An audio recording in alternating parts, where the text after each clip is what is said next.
Hello everyone, स्वागत है आप सबका एग्जामपुर में। मैं आपका राजीव सर एक बार फिर से आप सभी का स्वागत करता हूं। एक फ्रेश मॉर्निंग और कुछ फ्रेश न्यूज आप सभी के लिए मैं लेके आया हूं, तो जल्दी जल्दी से आगे सेशन स्टार्ट हो चुका है।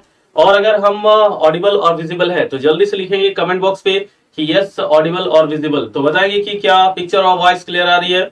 हम देख पा रहे हैं हमारे साथ आकाश ठाकुर, रिया, शहगिल, अल्पना, अभिषेक, पूनम, सभी लोग आ चुके हैं। चलिए, मोस्ट वेलकम, जितने लोग आ रहे हैं सभी का स्वागत है। एक बार बताएंगे पिक्चर और वॉइस क्लियर है। अगर पिक्चर और वॉइस क्लियर है तो बिल्कुल आप बताएंगे जल्दी से फास्ट। ओके, तो अगर हम देख पाते हैं कि ये क्लासेस हमारी रोजाना होती है। रोजाना ये क्लासेस होती है जहां हम करंट अफेयर की बहुत सारे जो ट्रेंडिंग न्यूज है, यानी जो कहीं ना कहीं आपके एग्जाम पॉइंट ऑफ व्यू से बहुत ज्यादा इंपॉर्टेंस है, उनको हम यहाँ देखते हैं। इसके अलावा आपको बता दें एक बड़ा बदलाव कल से होने वाला है।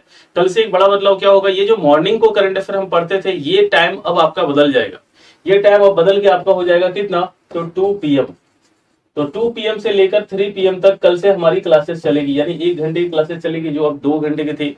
मॉर्निंग क्लासेस को शिफ्ट कर दिया गया है 2 PM से। ओके, तो कल से आपकी सारी क्लासेस जो है आपको 2 PM से ही मिलेगी करंट अफेयर की स्पेशली। ठीक है, चलिए एक बार बताएंगे। ओके, क्लियर है, बहुत अच्छी बात है। तो एक बार सभी दोस्तों को शेयर कर दीजिए ताकि ज्यादा से ज्यादा लोग आ जाए, और सभी को ये बता दीजिए कि क्लास कल से टाइमिंग बदल रहा है। यानी 2 PM को 2 PM आप पढ़ोगे करंट अफेयर थ्योरी इसी चैनल पे, सेम यहीं पे, और 6 बजे यानी कि 6 PM में आप क्या करोगे, इसका MCQ करोगे। तो ज्यादा गैपिंग नहीं होगा, गैपिंग भी थोड़ा कम होगा, और दोनों का जो है MCQ और PDF दोनों ही आपको अवेलेबल करवा दिया जाएगा। तो कहीं ना कहीं ये टाइमिंग एक सेट किया गया है। इसके अलावा अगर अभी फिलहाल 1 बजे एक और क्लास चल रही है जो है मेन सेंस और राइटिंग। अगर आप मेन सेंस और राइटिंग का भी अगर प्रैक्टिस करना चाहते हो तो कर सकते हो। अगर आप यूपी PCS या स्टेट PCS या UPSC का तैयारी कर लो तो मेन सेंस और राइटिंग का अगर प्रैक्टिस करना है तो आप वो भी कर सकते हो। तो चलिए आइए देखते हैं महत्व की बात करें। आप सभी को महत्व पता ही है करंट अफेयर का, चाहे प्रीलिम्स हो, मेंस हो या इंटरव्यू हो, सभी में इसका बहुत ही बड़ा रोल होता है। और तो और आपको बता दें एक चीज कि इसका सीधा या डायरेक्ट या इनडायरेक्ट रिलेशन कहीं ना कहीं कोर सब्जेक्ट से होता है। आप आजकल देख रहे होंगे जितने सारे करंट अफेयर आते हैं वो कहीं ना कहीं कोर सब्जेक्ट से रिलेटेड होते हैं। हाँ सर 2 बजे क्लासेस होती है, कौन सी क्लासेस होती है 2 PM? चलिए, अब ये हमारा डिसीजन नहीं है, अब समझिए कि ये डिसीजन है। एक्चुअली क्या है कि अभी ये कुछ इशू है। आप देखते होंगे मॉर्निंग क्लासेस में ज्यादातर इशू आती है, बहुत सारे प्रॉब्लम्स आते हैं, और एडिटर्स इतना मॉर्निंग में बहुत कम ही लोग हो पाते रह पाते हैं, जिस कारण से थोड़ी इशू है और कुछ टेक्निकल ग्लिच है। कुछ दिनों के लिए आपको बैलेंस करना होगा, बाकी फिर से जब सब कुछ सही से चलने लगेगा तो फिर मॉर्निंग शिफ्ट कर दिया जाएगा। तो कुछ दिनों के लिए तो आप बैलेंस कर ही सकते हो, हमें जहां तक लगता है। ऐसा नहीं कि रेगुलर चलने वाला है, मतलब कुछ दिन हो सकता है नेक्स्ट मंथ तक पूरा, ऐसा जो भी हो आपको इन्फॉर्म कर दिया जाएगा टाइम से पहले। क्लियर है? तो बिल्कुल आप देख सकते हो, हिस्ट्री हो, इकोनॉमिक्स हो, पॉलिटी हो, या ज्योग्राफी हो, या एनवायरमेंट हो, या फिर ठीक है, या फिर अगर हम बात करें साइंस एंड टेक हो, डायरेक्ट या इनडायरेक्ट करंट अफेयर से रिलेटेड क्वेश्चंस आपको बहुत ज्यादा देखने को मिलते हैं। करंट में जो भी सुर्खियां सबसे ज्यादा रहता है उस न्यूज को हम सबसे ज्यादा देखते हैं। तो आइए देखते हैं कि आज हम कहां कहां से सोर्सेस लिए हैं। तो सोर्सेस तो आज बहुत जगह से आपको मिलेंगे। कुछ क्वेश्चन आपको द इंडियन एक्सप्रेस से मिलेगा, कुछ करंट अफेयर द हिंदू का मिलेगा, कुछ गवर्नमेंट ऑफिशियल डेटा से मिलेगा, तो कुछ आपको और भी अलग न्यूज़पेपर या PIB से देखने को मिलेगा। मतलब कि आज हमने बहुत अलग अलग सोर्सेज से करंट अफेयर को उठाया है। फिलहाल अगर हम बात करें आज की मोटिवेशनल लाइन के साथ हम सेशन की शुरुआत करना चाहेंगे, एक बहुत ही एनर्जेटिक लाइन जो आपका वेट कर रही है, और इस लाइन के बाद शायद आपके अंदर एक छोटी सी एनर्जी आए। कोशिश हमेशा परिणाम मिलने तक करे, क्योंकि दुनिया सिर्फ परिणामों को सलाम करती है, कोशिशों को नहीं। अक्सर आपने देखा होगा कि यार बहुत सारे लोग कहते हैं हम भी कभी IAS का तैयारी किए थे। भाई तैयारी किए थे, आपने अचीवमेंट नहीं की तो आपको लोग भूल गए। आप UPSC की तैयारी किए, UPSC क्रैक कर लिए, मतलब कि लोग आपको याद रखे। तो कोशिश करने वालों को लोग जो है ना, अगर आपसे कोशिश कर रहे हो और कहीं ना कहीं अगर कोशिश करके आप छोड़ दिए, चलो हमने कोशिश की थी और कोशिश करने के बाद जो है एक लेवल तक गए, और जब मंजिल के करीब थे आपने हिम्मत हार दिया, मनोबल तोड़ दिया, तो ऐसे लोगों को दुनिया भूल जाती है कुछ दिनों बाद। और अगर आपने वो अचीव कर लिया, जो आपने ड्रीम देखा था, आपने जो मेहनत की थी, आपने जो कोशिश की थी, वो कोशिश अगर रंग लाया तो यकीन मानिए कि पूरी दुनिया आपको याद रखेगी और सलाम भी करेगी। इसी लाइन के साथ हम शुरुआत करते हैं आज जिन मुद्दों पर हम बात करने वाले हैं। टॉपिक सबसे पहले, भारत 2023 तक काला जार को खत्म करने वाला है। ऐसा स्टेटमेंट हम नहीं दे रहे हैं, ऐसा स्टेटमेंट अभी बहुत ही ज्यादा जो है आपको सुर्खियों में सुनने को मिला है। तो ये सुर्खियों में सुनने को मिला है क्योंकि अभी कुछ दिनों से आप देखोगे कालाजार का बहुत सारा मामला आपके सामने आया था, बहुत सारा मामला आपके सामने आया था। तो इन मामलों को निपटाने के लिए यहाँ पे 2023 का टारगेट रखा गया है। फिलहाल ये टारगेट पहले कुछ और हुआ करता था, मगर अब इस टारगेट को बढ़ा के एक्सटेंड कर दिया गया है। दूसरा हम देखेंगे न्यूज यहाँ पे, उत्तराखंड सरकार ने प्रत्येक जिले में एक संस्कृत भाषी गांव विकसित करने का निर्णय लिया है। अब संस्कृत भाषी गांव मतलब क्या है? देखो, अगर हम बात करें, अगर हम बात करें, हम देखा जाए तो संस्कृत एक बहुत प्राचीन भाषा है भारत के लिए। मगर आज जिस तरह का एजुकेशन सिस्टम हमारे यहाँ आ गया है, तो हम संस्कृत हमारे यहाँ से लुप्त होने के कगार पे आ गया। ऐसा ना हो कि आने वाले कुछ सालों के बाद संस्कृत लोग जो है सिर्फ सुने कि संस्कृत कोई भाषा था, बोलने वाले कोई बचे नहीं। तो कहीं ना कहीं इससे जिंदा करने के लिए, कहीं ना कहीं संस्कृत के महत्व को बढ़ाने के लिए यहाँ एक पूरा गांव को डेवलप किया जाएगा, जो पूरा गांव संस्कृत भाषा में वार्तालाप करेगा, यानी बातें करेगा। तो ये आप देख सकते हैं। दूसरा न्यूज बहुत ही अच्छा न्यूज है। फिलहाल अगर देखा जाए, अभी तक सक्सेसफुल एक ही गांव हो पाया है कर्नाटक में। ऐसे है और भी, कर्नाटक का एक गांव है, गांव का नाम याद नहीं आ रहा, जहां जो पूरी तरह से संस्कृत भाषी गांव है। इसके अलावा हम थर्ड देखेंगे, जगदीप धनखड़ साहब भारत के जो है 14th उपराष्ट्रपति के रूप में चुने गए। क्लियर है। इसके अलावा हम देखेंगे स्पेस एक्स ने दक्षिण कोरिया का पहला मून मिशन दानुरी लॉन्च किया है। तो ये 4 बहुत ही ज्यादा सुर्खियां बटोरने वाला न्यूज था। इसके अलावा अगर देखेंगे कि 2030 तक बच्चों में एड्स को समाप्त करने के लिए एक नया वैश्विक गठबंधन शुरू किया गया है। आगे की बात करें, औरंगाबाद गूगल के EIEE डेटा प्राप्त करने वाला पहला भारत का स्मार्ट सिटी बन चुका है। तो ये जितने सारे सुर्खियों में रहा, ये सारे खबर आज आपके साथ हम विश्लेषण करने वाले हैं। इसके अलावा हम देखने वाले, केरल के मुख्यमंत्री ने आंगनबाड़ी बच्चों के लिए अंडा और दूध योजना स्टार्ट किया है। सवाल आ सकता है, अंडा दूध योजना किस स्टेट गवर्नमेंट ने स्टार्ट किया? इसके अलावा यूनियन बैंक ऑफ इंडिया ने यूनियन प्रेरणा 2.0 लॉन्च किया है। ये कल के कुछ न्यूज थे जो हमारे रिमेन रह गए थे, इनको भी हम आज देखने वाले हैं। इसके अलावा हरियाणा सरकार ने हरियाणा चिराग योजना स्टार्ट किया है, बहुत ही ज्यादा सुर्खियों में रहा। इस न्यूज को भी हम यहाँ डिस्कस करने वाले हैं। आगे की अगर हम बात करें, इसके अलावा राष्ट्रीय महत्व के लिए कुछ साइट्स की पहचान की गई है। इन साइट्स के बारे में हम जानेंगे कि आखिर इसका इंपॉर्टेंस क्या है, क्यों ये न्यूज इतना ज्यादा आपके लिए महत्वपूर्ण होता है। तो आइए एक एक करके जो है सभी मुद्दों को स्टार्ट करते हैं, सभी टॉपिक्स को स्टार्ट करते हैं। हम देख पा रहे हैं हमारे साथ बहुत सारे लोग आ गए हैं। अगर पॉसिबल है तो आप अपने व्हाट्सएप स्टेटस पे एक बार क्लास का लिंक को शेयर कर दीजिए। अगर आप क्लास के लिंक को शेयर कर देते हैं तो हो सकता है बहुत सारे लोग जो है क्लास के साथ जुड़ जाए, बहुत सारे लोग क्लास के साथ जुड़ जाए। चलिए, तो एक बार कोशिश कीजिए क्लास के लिंक को सेंड करने का, और फिर हम सेशन को कंटिन्यू करेंगे। हमारे साथ प्रीति रॉय, प्रशांत ठाकुर, पूनम गौतम, श्रेया उत्तम, आकाश ठाकुर, सचिन सिंह, शैलजा देवी, उत्कर्ष गर्ल। चलिए तो अगर हम बात करें, एक बार क्लास के लिंक को अपने दोस्तों के साथ शेयर कर दीजिए। ओके, चलिए तो स्टार्ट करते हैं। ठीक है, सेशन को कंटिन्यू करते हैं।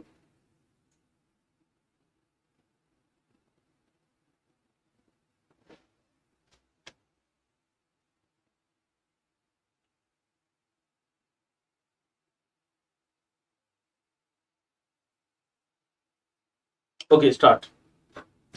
तो अगर हम बात करें, यहाँ पे जरा समझिएगा, पहला न्यूज जो हम यहाँ पे डिस्कस करने वाले हैं वो है ऑल इंडिया रेडियो से लिया हुआ। ऑल इंडिया रेडियो से लिया हुआ ये आर्टिकल है, आप देख सकते हैं, आपके स्क्रीन के ऊपर है। ऑल इंडिया रेडियो से लिया हुआ आर्टिकल है, और आर्टिकल क्या कहता है? Government set target to eliminate kala azar by next year from country. यानी कि भारत सरकार वर्ष 2023 तक देश में कालाजार, जो एक बीमारी है, जो बुखार है, इसे पूरी तरह से समाप्त कर देगा, ऐसा इन्होंने निर्णय लिया है। खैर, देखते हैं कि ये टारगेट पूरा हो पाता है या नहीं। ये अपने आप में एक क्वेश्चन मार्क है फिलहाल के लिए, क्योंकि पहले भी एक टारगेट डिसाइड किया गया था और उस टारगेट तक ये बीमारी पूरी तरह से समाप्त नहीं हुई है। आगे की बात करें, जो विश्व स्वास्थ्य संगठन के वर्ष 2030 तक इस बीमारी को खत्म करने का लक्ष्य से पूर्व है। अब यहाँ पे 2 टाइप के न्यूज आपके सामने आ रहे हैं। एक, अगर हम बात करते हैं, वर्ल्ड हेल्थ ऑर्गेनाइजेशन ने क्या कहा है? WHO ने कहा है कि हम 2030 तक पूरा विश्व में काला जर को खत्म करेंगे। इंडिया ने कुछ हिम्मत दिखाई और कहीं ना कहीं एक आत्मविश्वास के साथ कहा कि WHO 2030 तक काला ज्वर पूरे विश्व में खत्म करना चाहता है, पर हम, यानी हमारा देश, यानी भारत, इसे 2023 तक निपटा देगा, यानी एक भी अब मामले काला ज्वर का नहीं होगा। क्योंकि आए दिनों आपने देखा होगा ये बहुत ही ज्यादा विकराल रूप दिखाया था। और ये काला ज्वर अगर हम बात करें तो ये किस कारण से होता है, किस लिए होता है, ये सारी चीजें हमने लास्ट जब ये काला ज्वर बहुत ज्यादा सुर्खियों में रहा था उस वक्त हम लोग किए थे। फिलहाल फिर से एक बार हम देख लेते हैं इस न्यूज का। यहाँ पे दो मोटो है। पहला एक आ सकता है कि WHO ने कब डिसाइड किया है और इंडिया ने कब डिसाइड किया है, दो मोस्ट इंपॉर्टेंट है। अब इससे संबंधित कुछ एक्स्ट्रा या एडिशनल फैक्ट्स को देखते हैं। अगर हम इससे संबंधित एडिशनल फैक्ट को देखें तो आप देख सकते हैं कि 2023 का टारगेट भारत सरकार ने रखा है और 2030 का टारगेट जो है WHO ने रखा है। पहला दो सवाल यहां से बनेंगे, क्लियर है यहाँ पे। इसके बाद ठीक है, इसके अलावा अगर हम बात करें काला आजार को और भी किस नाम से बुलाया जाता है, लिस्मेनियासिस के नाम से भी जाना जाता है। तीसरा सवाल यहां से बनेगा, देखो जो हाईलाइटेड कर रहे हैं ये सारे सवाल यहां से बन सकते हैं, सवाल बनने की संभावना 100% यहां पे बढ़ जाती है।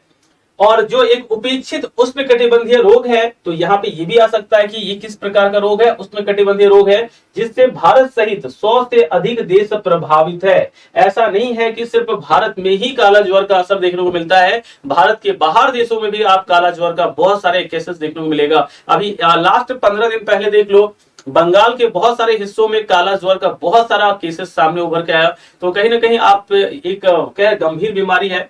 तो अगर हम बात करें काला ज्वर यानी लिस्मेनियासिस की बात करें, इसमें बुखार, वजन में कमी, प्लीहा, यकृत में सूजन, इस तरह के जो है लक्षण आपको देखने को मिल सकते हैं। यानी कि शरीर अंदर से तोड़ देगा और जब शरीर अंदर से अगर टूट जाता है तो यकीन मानिए कि आप जो है अपने आप में नहीं रहते हैं, यानी आप उस एनर्जी से कोई भी काम को नहीं कर पाएंगे। इसके अलावा अगर हम बात करें काला आजार रोग यानी लिस्मेनिया नामक परिजीवी, इस नामक परिजीवी के कारण होता है जो रेत की मक्खियों को काटने से फैलता है। यानी जो रेत की मक्खी होती है, यानी जो रेत में रहने वाली मक्खी, उनके काटने से फैलती है। आप इस इमेज में भी देख सकते हो स्पष्ट रूप से कि ये रेतीली मक्खी है और इसी के काटने से काला ज्वर होता है।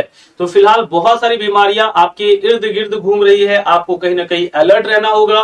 काला ज्वर के बारे में हम पहले भी एक बार बातें कर चुके हैं और दोबारा इस बार बातें हो रही है, क्योंकि जब जब कोई भी चीज सुर्खियों में रहता है कहीं ना कहीं उसमें अपडेट की जरूरत है। अगर आपने पुराना न्यूज पढ़ा है उसी में अपडेट करके लिख सकते हैं कि 2023 जो है न्यू डेट है गवर्नमेंट ऑफ इंडिया द्वारा काला ज्वर समाप्त करने का, 2030 WHO द्वारा है। बाकी सारी जानकारी आपको पिछले क्लासेस में ऑलरेडी दी गई है। इसके अलावा अगर हम बात करें यहाँ पे तो लिस्मेनियासिस यानी काला आजार का मुख्यतः 3 प्रकार के होते हैं। जरा देखेंगे इन 3 प्रकार, ये 3 मोस्ट इंपॉर्टेंट है। सबसे पहला म्यूकोक्यूटेनियस, यानी कि अगर हम बात करें लिस्मेनियासिस से त्वचा और म्यूकोसल जैसे घाव हो जाते हैं, पहला यानी ये पहला लक्षण है। दूसरा क्या है तो याद रखिएगा विशरल यानी कि लिस्मेनियासिस जिसे इस बीमारी का सबसे गंभीर रूप माना जाता है, यह शरीर के संपूर्ण अंगों को प्रभावित करता है। ऐसा नहीं कि सिर्फ एक जगह प्रभावित किया, यानी सिर्फ हाथों में किया या पैरों में किया या कंधे में किया, ये पूरे बॉडी में इसका इफेक्ट आपको देखने को मिलता है। थर्ड अगर हम बात करें त्वचीय का प्रभाव त्वचा के घाव में होता है तथा यह त्वचा को गंभीर रूप से प्रभावित करता है। यानी कि जब पिछली बार हमने आपको इमेज भी दिखाया था कि अगर काला ज्वर अगर है तो वो किस तरह का उसका बॉडी स्ट्रक्चर होता है, और आपने कहा भी था सर ऐसे इमेजेस मत लगाया कीजिए क्योंकि देखने के बाद सुबह सुबह देखने के बाद दिमाग हिल जाता है। और शायद यही कारण है कि हमने इमेजेस को यहाँ पे नहीं मेंशन किया, नहीं तो अगर हम आपको इमेजेस दिखाते तो यकीन मानो सुबह शायद हो सकता है आपका थोड़ा डरावना हो सकता था।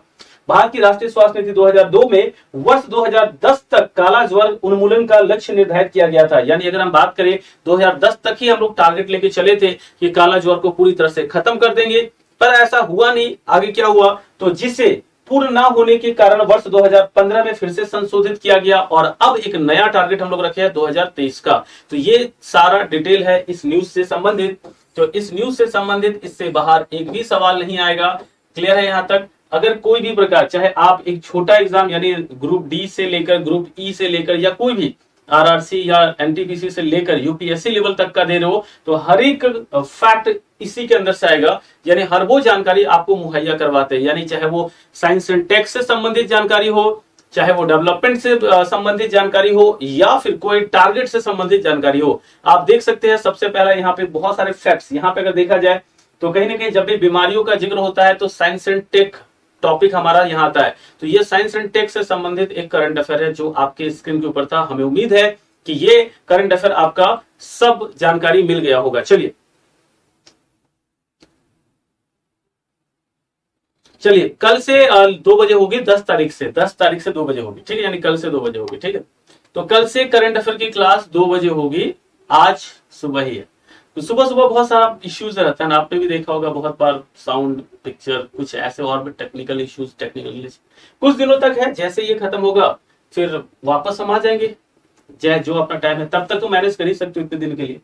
अगला है द प्रिंट से लिया हुआ एक बहुत ही सुंदर सा आर्टिकल है। आपको हमने बताया कि संस्कृत एकमात्र ऐसा भाषा है भारत का जिससे कहीं ना कहीं प्राचीन चीजें जुड़ी हुई है, यानी जो भी प्राचीन चीजें जुड़ी हुई है वो कहीं ना कहीं संस्कृत से ही जुड़ा हुआ है। तो आज के डेट में हम हो या आप हो या कोई भी अगल बगल के लोग हो, कितने लोगों को संस्कृत में बात करते हुए सुनते होंगे, शायद संस्कृत से आप कुछ शब्द भी नहीं बोल पाओगे, ठीक है।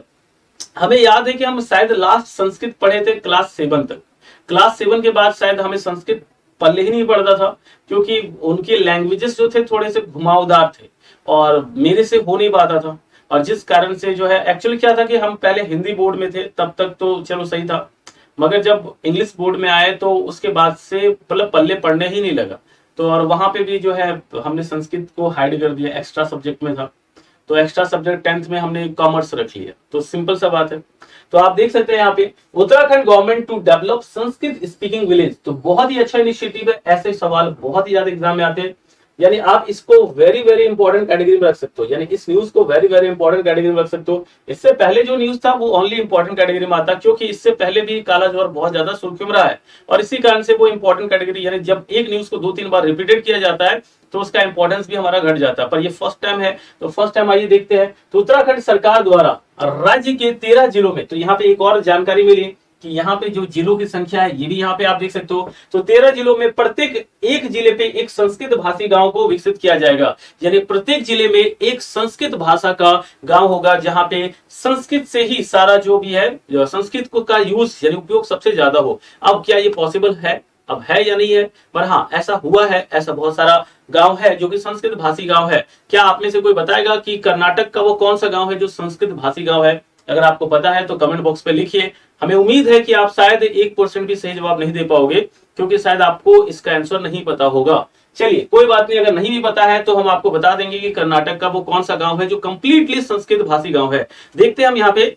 चलिए अगर हम इस न्यूज की बात करें, यहाँ पे इस न्यूज की बात करें, तो उत्तराखंड सरकार ने जो 13 जिलों में हर एक जिले पे एक एक गांव डेवलप करने की बात कही है संस्कृत भाषी गांव को, तो एक अच्छा इनिशिएटिव है। इस मिशन के तहत उत्तराखंड के संस्कृत शिक्षा मंत्री तथा इन गांवों के नागरिकों को दैनिक संचार के माध्यम से रूप में प्राचीन भारतीय भाषा उपयोग करने के लिए विशेषज्ञों द्वारा प्रशिक्षित किया जाएगा, यानी उनको ट्रेंड किया जाएगा। अब जाहिर सी बात है कोई भी गांव अगर हो तो वहां पे पहले से ऑलरेडी वो वही भाषा बोलेंगे जो उनको आता है, तो इनको संस्कृत भाषा ट्रेंड किया जाएगा, उनको सिखाया जाएगा, पूरे गांव वालों को सिखाया जाएगा, और इस तरह कहीं ना कहीं वो लोग जब ट्रेंड हो गए तो संस्कृत भाषा का उपयोग करेंगे। इस योजना के तहत सरकार द्वारा स्थानीय लोगों को भाषा के संवाद करने का तरीका सिखाने के लिए चयनित गांव में संस्कृत शिक्षकों को भेजने का प्रावधान शामिल किया जाएगा, क्योंकि आप देख सकते हो कि उत्तराखंड में अगर आप संस्कृत से अगर मास्टर किए होंगे या फिर अगर आपका डिग्री होगा तो यकीन मानिए कि एक जॉब तो आपका यहाँ पे अभी फिक्स हो गया है, क्योंकि संस्कृत भाषा बहुत कम ही लोग जो है सीखते हैं या पढ़ते हैं। शायद ही आप देखे होंगे आपके अगल बगल जितने भी लोग होंगे जो ग्रेजुएशन किए होंगे, ठीक है, या मास्टर डिग्री किए होंगे, तो संस्कृत से तो मतलब कहते हैं जिसका मेन संस्कृत लैंग्वेज है वो बहुत कम आपको देखने को मिलेगा। साथ ही साथ आपको बता दें, नागरिकों को संस्कृत में दक्षता हासिल करने में सहायता हेतु वेद और पुराण का पाठन भी इस योजना के तहत किया जाएगा। इसके अलावा अगर हम बात करें इस योजना के तहत संस्कृत ग्राम कहलाने के लिए इनमें से प्रत्येक गांव प्राचीन भारतीय संस्कृति के केंद्र के रूप में नामित होगा, और संस्कृत उत्तराखंड राज्य की दूसरी आधिकारिक भाषा है, और इसीलिए उत्तराखंड सरकार ने ये एक स्टेप चलाया है जो बहुत ही ज्यादा अच्छा स्टेप है। और जबकि राज्य की पहली आधिकारिक भाषा क्या है, यहाँ पे हिंदी है। तो उत्तराखंड गवर्नमेंट की बात करें, क्योंकि हिंदी इसका प्रथम राज्य भाषा है और द्वितीय राज्य भाषा संस्कृत है, और यही कारण है कि संस्कृत जो कि कहीं ना कहीं लुप्त होने लगा है, और उत्तराखंड तो कहीं ना कहीं प्राचीन कथाओं के लिए जाना जाता है, तो कहीं ना कहीं संस्कृत का सबसे ज्यादा वर्चस्व भी होना चाहिए तो उत्तराखंड में होना चाहिए, और यही कारण है कि यहाँ के मुख्यमंत्री ने ये स्टेप लिया है। उत्तराखंड देश का पहला ऐसा राज्य है जिसने संस्कृत को बढ़ावा देने के लिए इस प्रकार की पहल शुरू की है। मगर ये नहीं है कि पूरी तरह से संस्कृत गांव हमारे यहाँ नहीं है। अगर आप ढूंढने जाओ तो उत्तराखंड राज्य से पहले कर्नाटक राज्य में केवल एक संस्कृत भाषी गांव है जिसका नाम है मातूर। ये बहुत ही इंपॉर्टेंट है, याद रखिए, वेरी वेरी इंपॉर्टेंट। तो क्वेश्चन आ सकता है कि उत्तराखंड राज्य सरकार ने जो संस्कृत भाषी गांव डेवलप करने की बात कही है, क्या भारत में कोई संस्कृत भाषी गांव है? तो बिल्कुल है। कर्नाटक का एक गांव है जिसका नाम है मातूर, ये कंप्लीटली संस्कृत भाषी गांव है। तो ये सारी जानकारियां आपके एग्जाम पॉइंट ऑफ व्यू से है, और आप देख सकते हैं कि जितने भी इंपॉर्टेंट फैक्ट्स है वो सब आपके साथ डिस्कस किया गया। हमें उम्मीद है कि इससे बाहर या इससे ज्यादा आपके एग्जाम में नहीं आएगा, इतना तो हमें विश्वास है। चलिए बताएंगे, यहां तक कोई डाउट है?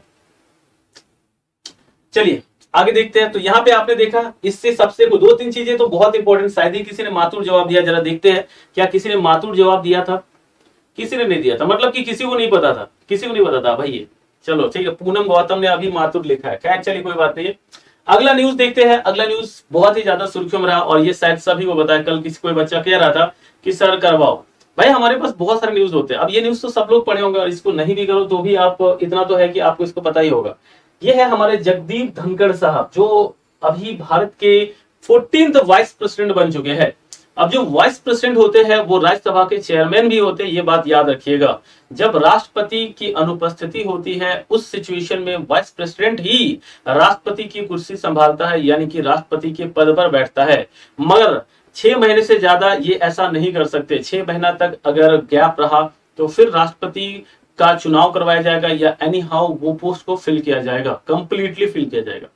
तब तक जो 6 महीने खाली होते हैं, तो क्या इनके जगह पे, यानी अगर ये वेस्ट वाइस प्रेसिडेंट अगर प्रेसिडेंट के पोस्ट को अगर संभाल रहे हैं, अगर प्रेसिडेंट का पोस्ट खाली है इस कारण से, तो क्या इनके पोस्ट को फिल किया जाता है कोई नया वाइस प्रेसिडेंट लाके? तो नहीं किया जाता है। ऐसे सवाल बहुत ज्यादा एग्जाम में पूछने को आए। तो ये सीधा पॉलिटी से संबंधित, यानी कि आप देख सकते हो कि पॉलिटी से संबंधित आपका करंट अफेयर है, और यहाँ पे आपके सवाल पूछे जाने की संभावना बहुत ज्यादा है, क्योंकि अभी दो बड़े बड़े चेंजेस हुए हैं। एक तो पहला वाइस प्रेसिडेंट बदला, और दूसरा हमारे देश के प्रेसिडेंट बदले हैं। तो ये दोनों का संबंध कहीं ना कहीं हमारा पॉलिटिक्स से है। अब प्रेसिडेंट से संबंधित हमने सारी जानकारी आपको जो है द्रौपदी मुर्मू के समय ही बता दिया था कि कौन सा आर्टिकल जो है प्रेसिडेंट को कौन सा पावर देता है, क्या बातें करता है। अब आइए इस न्यूज को जरा देख लेते हैं। न्यूज यहाँ द हिंदू का है, तो एक द हिंदू का भी आपने आर्टिकल देखा। आप एक चीज नोटिस शायद नहीं करते हो कि हम जितने भी आर्टिकल लाते हैं अलग अलग जगह से लाते हैं, यानी कि ऐसा नहीं कि कोई, आप अभी देखो ये द हिंदू था, इससे पहले जो आर्टिकल था वो कोई और था। तो कहीं ना कहीं अगर हम यहाँ पे देखें तो Jagdeep Dhankhar is the 14th vice president of India. Jagdeep Dhankhar को भारत के 14वां उपराष्ट्रपति चुना गया है। तो आइए जरा इस न्यूज को और भी ज्यादा डिटेल से देखते हैं। अगर हम बात करें, ऐसे तो अगर देखा जाए तो मेरे हिसाब से शायद यहाँ पे ऐसा कोई बंदा नहीं होगा जो इस न्यूज को नहीं देखा होगा या इस न्यूज को नहीं जाना होगा, पर इससे संबंधित और भी बहुत सारी जानकारी है, उसे भी जानना बहुत ज्यादा जरूरी है। तो अगर हम बात करें, ये 14th उपराष्ट्रपति हुए, इसके अलावा ये किसके उम्मीदवार थे? एनडीए के द्वारा उम्मीदवार थे, एनडीए ने इन्हें अपना उम्मीदवार बनाया। ये किनका जगह लिए? तो वेंकैया नायडू का जगह ये लिए, यानी कि इनसे पहले जो थे यहाँ पे, अगर हम बात करें वेंकैया नायडू साहब, तो वेंकैया नायडू की जगह पर ये यहाँ पे आए हैं। एक तो सवाल कि ये किनके जगह पे आए हैं, तो वेंकैया नायडू की जगह पे आए। एक और सवाल, ये कहां से आए हैं? तो ये बंगाल के पहले राज्यपाल हुआ करते थे, यानी वेस्ट बंगाल के राज्यपाल हुआ करते थे जगदीप धनखड़ साहब।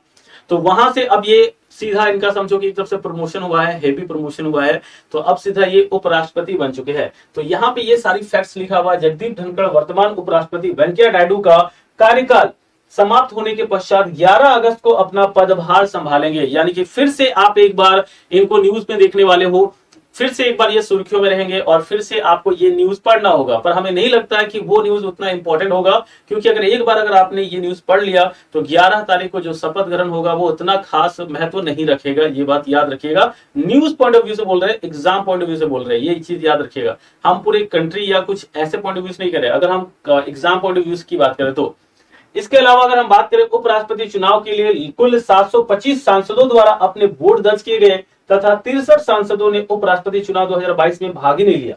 वो सीधा कहे कि हम इस चुनाव में भाग नहीं लेंगे, यानी कि अगर देखा जाए 725 में 63 सांसदों ने भाग नहीं लिया।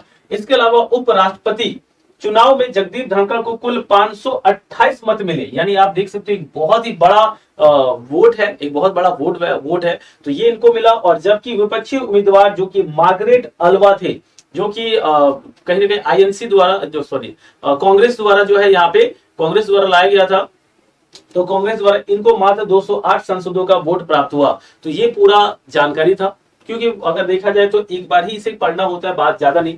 जगदीप धनखड़ का जन्म अगर बात करें, इनका डिटेल देखें तो 18 मई 1951 को राजस्थान के झुंझुनू में हुआ था। तो एक मोस्ट इंपॉर्टेंट है कि सवाल इसलिए भी आ सकता है, इंपॉर्टेंस है क्योंकि कहीं ना कहीं अगर हम बात करें कि देश के वाइस प्रेसिडेंट बने हैं तो थोड़ी सी बेसिक जानकारी जानना जरूरी है। सभी के बारे में जानना जरूरी नहीं, पर इनके बारे में जान लो। तो इनका जन्म राजस्थान के झुंझुनू जिले में एक सुदूर गांव में एक कृषि प्रधान के घर में हुआ था। आगे की बात करें, इनके द्वारा अपनी स्कूली शिक्षा सैनिक स्कूल चित्तौड़गढ़ से कंप्लीट की, और तो और आपको बता दें राजस्थान विश्वविद्यालय से कानून की डिग्री ली है। यानी कि अगर हम बात करें पेशे से ये क्या है, पेशे से ये लॉ के जानकार है, यानी विधि के जानकार है। ये बात याद रखिएगा, जिस बंदे के पास लॉ की जानकारी होती है तो उस बंदे से पंगा नहीं लेना चाहिए। खासकर कहते हैं ना कानून के जानकार, जैसे बहुत सारे लोगों को, आप लोग भी अगर कानून की जानकारी चाहिए तो आप आईपीसी, सीआरपीसी, सीपीसी, इन कुछ एक्ट्स को जो है आप पढ़ सकते हो। आपको जो भी कानून है उनके बारे में जानकारी मिल जाएगी। जब वो कानून की जानकारी मिल जाएगी ना, यकीन मानो आपके अंदर एक अलग सा कॉन्फिडेंस आ जाएगा। उसके बाद जो आप डरते हो ना, ये बहुत सारे लोग डरते हैं जब पुलिस को देखते हैं, बहुत लोग डरने लगते हैं कि यार पता नहीं पुलिस क्यों आ गई। आज भी गांव का रूल है कि अगर किसी के घर के सामने अगर पुलिस आ गई, चाहे कोई भी कारण से आया है, तो लोग बात बनाने लगते हैं पुलिस आ गई, जरूर कुछ किया होगा। भाई हो सकता है मिलने आया होगा, कोई रिलेटिव आया होगा। तो कहीं ना कहीं मतलब ऑलमोस्ट 90% इंडिया में ये अवधारणा बना हुआ है कि घर में अगर कभी भी अगर कोई पुलिस वाला गाड़ी रुक जाता है तो। खैर चलिए चलिए आगे देखते हैं। यहां तक कोई दिक्कत नहीं है।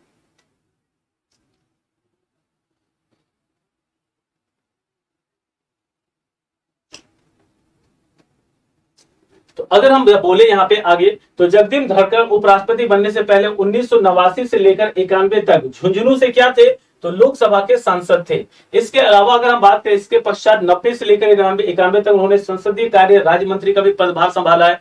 इसके अलावा अगर हम बात करते हैं 1993 से लेकर 98 तक राजस्थान के किशनगढ़ से विधानसभा के सदस्य के रूप में भी ये काम किए हैं। और वर्ष 2019 से रूप में ये सारा हम आपको क्लास में दिखा देंगे अगर यकीन हो। हम अब देखो हमें क्या शौक है भाई, हम तो जानते भी नहीं ठीक से। हम सुबह आए वो अगर एक की आपकी क्लास ऑन टाइम रन हो जाए, कोई दिक्कत नहीं, कोई कुछ नहीं। चलिए ठीक है। तो अगर हम बात करें, यहाँ पे कुछ टेक्निकल इश्यूज आ गए थे, ठीक है, जो हमारे इसी कारण से क्लास जो है कुछ प्रॉब्लम्स था, बाकी सॉर्ट आउट हो गया। अगर हम बात करें यहाँ पे तो देखेंगे यहाँ पे इस जगह पे, तो आपने ये सारा फैक्ट्स देखा जगदीप धनखड़ के बारे में।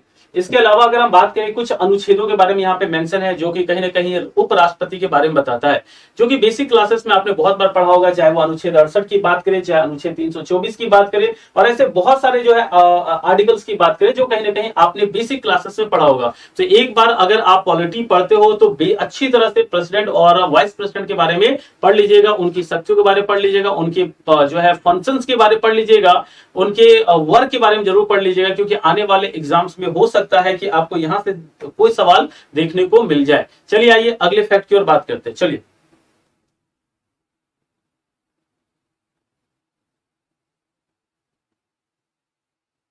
माइक तो ऑफ था भाई। चलिए, दक्षिण कोरिया द्वारा अपना पहला चंद्र मिशन लॉन्च किया गया, जिसे पृथ्वी की निचली कक्षा से दूर अपना पहला मिशन भी कहा जा सकता है।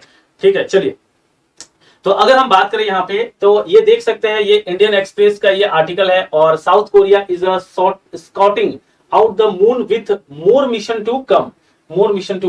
तो अगर हम बात करें यहाँ पे, इस जगह पे, ठीक है, तो ये आप देख सकते हैं यहाँ पे इस न्यूज की अगर हम बात करें, ये दक्षिण कोरिया द्वारा अपना पहला चंद्र मिशन लॉन्च किया गया है, जिसे पृथ्वी की निचली कक्षा से दूर अपना पहला मिशन भी कहा जा सकता है। और कहीं ना कहीं अगर देखा जाए, दक्षिण कोरिया का अपने आप में ये पहला मिशन है जिसे इसने स्पेस एक्स के सहायता से कंप्लीट किया है। तो अगर हम बात करें यहाँ पे, ये अपने आप में एक नया डेवलपमेंट है किसी कंट्री के लिए, और जब भी किसी कंट्री के लिए एक नया डेवलपमेंट होता है तो एक सवाल यहाँ से बन ही जाता है। ठीक है, ऑफ नहीं था, ऑफ तो था माइक, पता नहीं क्या।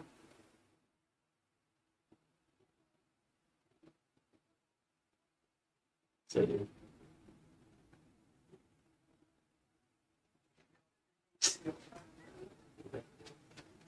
तो अगर हम यहाँ पे देखें, दानुरी चंद्रमा और आनंद के लिए कोरियाई शब्दों का एक नाटक के रूप में प्रचलित होता है, और ये जो मिशन है उसका नाम भी क्या है, दानुरी है। दक्षिण कोरिया की बात करें, द्वारा प्रारंभ में किए गए दानुरी मिशन का संचालन कोरियाई एयर स्पेस रिसर्च इंडस्ट्री द्वारा किया गया है। तो कहीं ना कहीं अगर देखा जाए, अपने आप में मोस्ट इंपॉर्टेंट न्यूज है।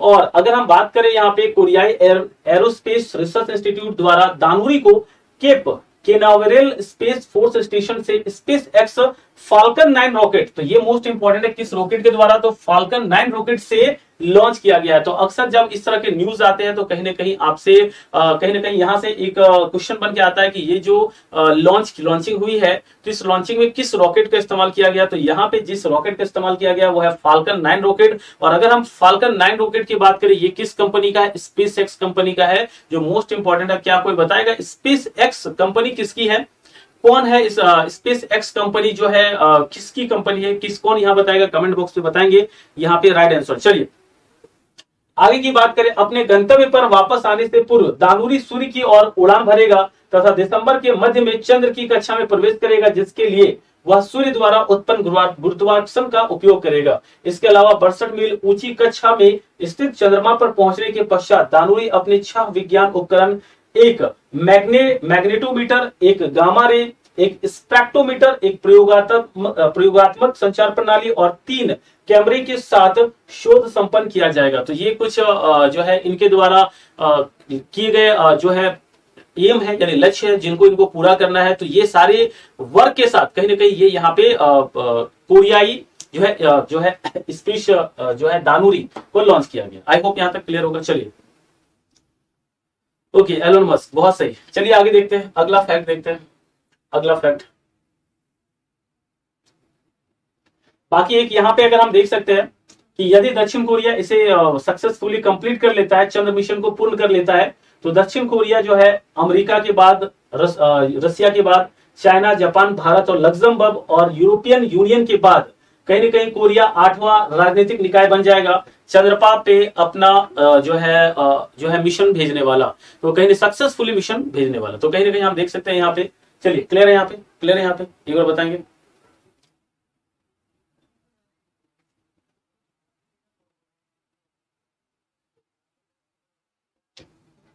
ओके आइए,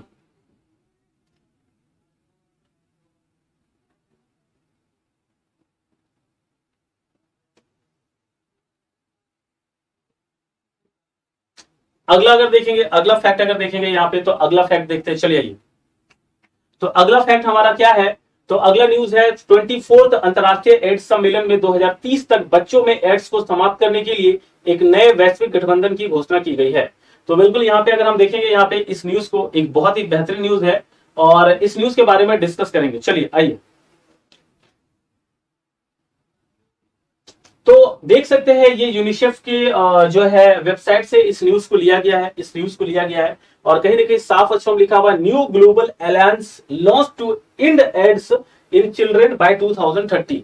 अब सबसे बड़ा सवाल आता है कि बच्चों में एड्स कैसे हो जाता है। ठीक है, बच्चों में तो अगर संभावित माता पिता, यानी कि अगर हम बात करें जो बच्चे के माता पिता है, अगर वो एड्स से ग्रसित है, एचआईवी से ग्रसित है, तो उसका लक्षण आपको कहीं ना कहीं उनके बच्चों पे देखने को मिलेगा, यानी बच्चों पे देखने को मिलेगा। अब एड्स के बारे में बहुत सारी जानकारी आपको ऑटोमेटिकली पहले से पता होगा, क्योंकि अगर ये कहीं ना कहीं साइंस एंड टेक का एक करंट अफेयर है, साइंस एंड टेक से संबंधित करंट अफेयर है। अब बच्चों में जो है यहाँ पे एड्स की समस्या को 2030 तक खत्म करने का ये जो लक्ष्य रखा गया है यूनाइटेड नेशन द्वारा, ये अपने आप में एक बहुत ही बड़ा और बहुत ही कहते हैं ना कहते हैं पावरफुल लक्ष्य है। और इसे 2030 तक अगर कंप्लीट अगर कर लिया जाता है तो अपने आप में एक बहुत बड़ा अचीवमेंट माना जाएगा, अपने आप में एक बहुत बड़ा क्या माना जाएगा, अचीवमेंट माना जाएगा। आइए जरा देखते हैं इसके बारे में। 24th अंतरराष्ट्रीय एड्स सम्मेलन में 2030 तक बच्चों में एड्स को समाप्त करने के लिए एक नए वैश्विक गठबंधन की घोषणा की गई है। तो यहाँ पे अगर हम बात करेंगे तो एक नए वैश्विक गठबंधन की घोषणा की गई है।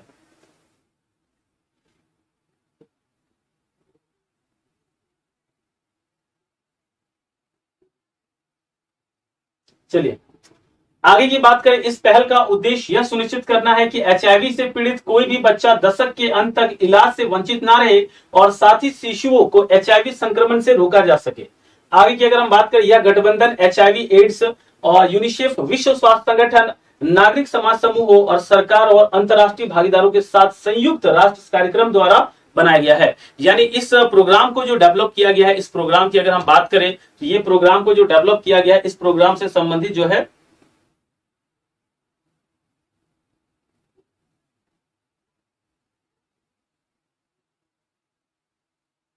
आगे की बात करें, विश्व स्तर पर एचआईवी से पीड़ित केवल 52% बच्चे ही जीवन रक्षक उपचार पर है, जो कि वर्ग 76% एंटी रेट्रोवायरल प्राप्त करने वाले वयस्कों से बहुत पीछे है। तो यानी यहां पे आप देख सकते हैं, ये जो एड्स से संबंधित न्यूज है, इस न्यूज की अगर हम बात करें, जहां पे टारगेट किया गया है क्या 2030 तक एड्स को समाप्त करना। अगर हम बात करें सबसे पहला कि भारत में ये एक समस्या, भारत के पूरे विश्व में एक बहुत बड़ी समस्या है। एड्स की बात करें, स्प्रेड का सबसे बड़ा कारण क्या है कि अनारक्षित यौन संबंध, जो कहीं ना कहीं अगर आप अक्सर आपको अवेयर भी करवाया जाता होगा। पहले जब आप दूरदर्शन चैनल देखा करते थे, दूरदर्शन यानी DD1, वहां अक्सर इस तरह के एड आया करते थे कि ऐसे चीजों से कैसे बचा जाए। अब धीरे धीरे धीरे धीरे धीरे धीरे जैसे कि अगर हम बात करते हैं, सोशल मीडिया एक्टिव हुआ, लोगों के बीच अवेयरनेस आना स्टार्ट हो गया, अवेयरनेस आना स्टार्ट हुआ। मगर अवेयरनेस आना स्टार्ट तो हो गया, मगर उस प्रकार से लोग अवेयर नहीं हो रहे। अगर अवेयर होते तो कहीं ना कहीं ऐसी समस्याएं कम आती। मगर आप दिन ब दिन आंकड़ों से अगर बात करें, आंकड़ों के आधार पर, तो आंकड़े ये बताती है कि समस्या और बढ़ी है, समय के साथ समस्या और बढ़ी है, वो कम नहीं हुई है। तो अगर हम यहाँ पे बात करते हैं, अगर हम यहाँ बात करते हैं इस न्यूज की, तो यूनिसेफ के अनुसार वर्तमान में लगभग 28 लाख बच्चे, मतलब ये बहुत बड़ा डेटा होता है, 28 लाख बच्चे और किशोर एचआईवी के साथ जी रहे हैं। उनमें से लगभग लगभग अगर हम बात करें यहाँ पे 88% उप सहारा अफ्रीका में है। यानी कि जो है सहारा के जो है रीजन में आपको सबसे ज्यादा देखने को मिलेगा। तो यानी अफ्रीकन रीजन में सबसे ज्यादा देखने को मिलेगा। तो ये बहुत ही बड़ा नंबर होता है। यानी अब ये कैसे पॉसिबल है? एक चीज बताइए कि जब आपके अंदर अवेयरनेस है, यानी जब शिक्षा का विस्तार होता है, जब भी अगर शिक्षा का विस्तार होता है, तो शिक्षा का जब भी विस्तार हो, तो ऐसे सिचुएशन में आपको हम एक बात बता दें कि अगर आप शिक्षित हो तो कहीं ना कहीं इन चीजों को अच्छे से आप डील कर पाओगे।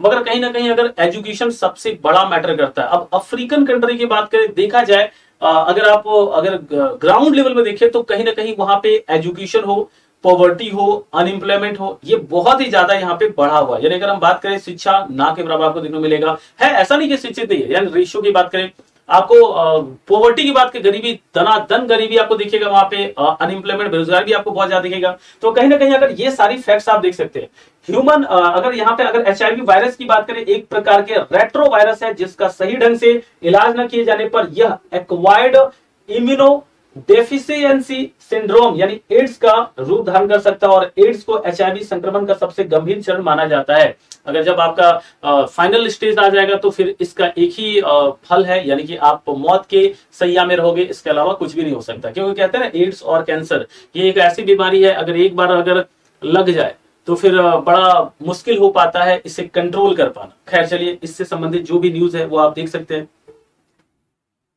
भाई सहारा एक जगह है, ठीक है। जब आप अफ्रीकन कॉन्टिनेंट का मैप है आपके यहाँ, अफ्रीकन कॉन्टिनेंट का मैप देखिएगा, सहारा डेजर्ट के भी नाम से भी जाना जाता है। ये पूरा का पूरा जो है एक एरिया की बात कर रहे हैं।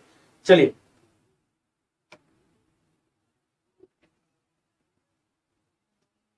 चलिए, सामान्यतः एचआईवी एड्स का प्रसार रक्त, वीर्य, योनि स्राव और मां का दूध आदि माध्यम से एक व्यक्ति से दूसरे व्यक्ति तक हो सकता है। क्योंकि अगर बच्चों में अगर एड्स आ रहा है, तो भाई ये रीजन कैसे हो सकता है? अगर बच्चों में एड्स आ रहा है तो मम्मा या पापा के थ्रू आ रहा है। तो अगर आप माँ का दूध भी पी रहे हो, अगर मम्मा ऑलरेडी अगर आपकी एड्स से ग्रसित है तो भी हो सकता है। या भी और भी कुछ रीजन है। अगर रक्त यानी ब्लड में आपको ऑलरेडी पहले एचआईवी पेशेंट और किसी को आपने ब्लड दे दिया, या आपका ब्लड उनके ब्लड के संपर्क में आ गया, तो भी आपके कहीं ना कहीं उनके शरीर के अंदर अगर चला गया तो भी उनको एड्स हो सकता है। ऐसी बहुत सारी जानकारी जो आप कहीं ना कहीं जो है इसके बारे में बेसिक जानकारी आपने जाना होगा, और ये न्यूज इसी पे आधारित है। फिलहाल जो ये टारगेट लक्ष्य डिसाइड किया गया है, इस लक्ष्य को कहां तक अचीव कर पाती है, ये देख पाना अपने आप में बहुत बड़ा बात रहेगा। चलिए आइए आगे देखते हैं, आगे की बात देखते हैं। औरंगाबाद गूगल के EIEE से डेटा प्राप्त करने वाला भारत का पहला स्मार्ट शहर बन गया है। तो द टाइम्स ऑफ इंडिया का ये आर्टिकल आप देख सकते हैं, Aurangabad first in India to publish Google's EIE data. अब जरा देखेंगे यहाँ पे EIE डेटा की बात करते हैं यहाँ पे, ठीक है। EIE डेटा का बात अगर हम यहाँ पे बात करें, यहाँ पे जरा चीजों को जरा समझिएगा, ठीक है। टाइम्स ऑफ इंडिया का ये एक आर्टिकल है। आपने कुछ साल पहले सुना था मोदी जी ने, या फिर उनसे पहले भी, ऐसा नहीं है कि जो नेताओं ने स्मार्ट सिटी की योजना बनाई थी, स्मार्ट सिटी की। और स्मार्ट सिटी ये जो मिशन था या कार्यक्रम था, ऐसा नहीं कह सकते कि डेवलप नहीं हुआ, या ऐसा नहीं कह सकते सक्सेस नहीं हुआ। आप इसका नतीजा देख सकते हो कि आज शहरों के साथ कहीं ना कहीं एयर कनेक्टिविटी हो रही है। तो एयर कनेक्टिविटी कब हो रही है, कैसे हो रही है? तो शहर स्मार्ट हो रहे तब ना। आप पहले भी शहरों पे जाते थे, अभी भी शहरों पे जाते हो, तो बहुत सारी चीजें बदली होगी। पहले और अभी में स्वच्छता पे फोकस किया जा रहा है, पहले और अभी में रोडवेज पे फोकस किया जा रहा है। आज के डेट में आप जो रोड यूज करते हो, रोड कनेक्टिविटी वो बहुत ही ज्यादा स्मूथ हो चुकी है, बहुत ही ज्यादा हाई टेक्नोलॉजी हो चुकी है, यानी कि बहुत सारे नए हाईवेज, एक्सप्रेसवे डेवलप किया जा रहा है। तो ये जब डेवलप किया जाता है तो एक चीज समझिए कि एक शहर से दूसरे शहर जाने की जो कनेक्टिविटी को अगर बढ़ा दिया जाए तो कहीं ना कहीं कम्युनिकेशन बहुत और आसान हो जाता है। तो यहाँ पे जो स्मार्ट सिटी बनाने का जो लक्ष्य भारत सरकार ने रखा था अलग अलग फेजेस में, तो कहीं ना कहीं इसमें हम ये भी नहीं कह सकते पूर्ण तरह से सफल हुए और ये भी नहीं कह सकते पूर्ण तरह से ये विफल हुए। यानी कि अगर हम बात करते हैं, इसका एक पॉजिटिव ही रेशियो देखने को मिला है, जो अलग अलग योजनाओं में आप कहीं ना कहीं इसे इसका झलक देख सकते हो। यहां भी इसी तरह का एक जो है न्यूज उभर के सामने आया है, और वो न्यूज क्या है तो औरंगाबाद से संबंधित है। चलिए आइए देखते हैं कि क्या है इस न्यूज के बारे में। अगर हम बात करें, इस न्यूज की बात करते हैं, तो औरंगाबाद गूगल के EIEE से डेटा प्राप्त करने वाला भारत का पहला स्मार्ट सिटी बन गया है, स्मार्ट शहर बन गया है। और Aurangabad smart city development corporation limited के अनुसार अगर हम बात करें, अगर हम इनके अनुसार अगर बात करें, तो गूगल का एनवायरमेंटल जो है इनसाइट्स एक्सप्लोरर डेटा औरंगाबाद में आधिकारिक रूप से जारी किया गया है, तथा ऐसा करने वाला औरंगाबाद देश का पहला शहर बना है। और औरंगाबाद के लिए गूगल ने EIEE डैशबोर्ड को नई दिल्ली में एक कार्यक्रम के दौरान गूगल द्वारा पेश किया गया था।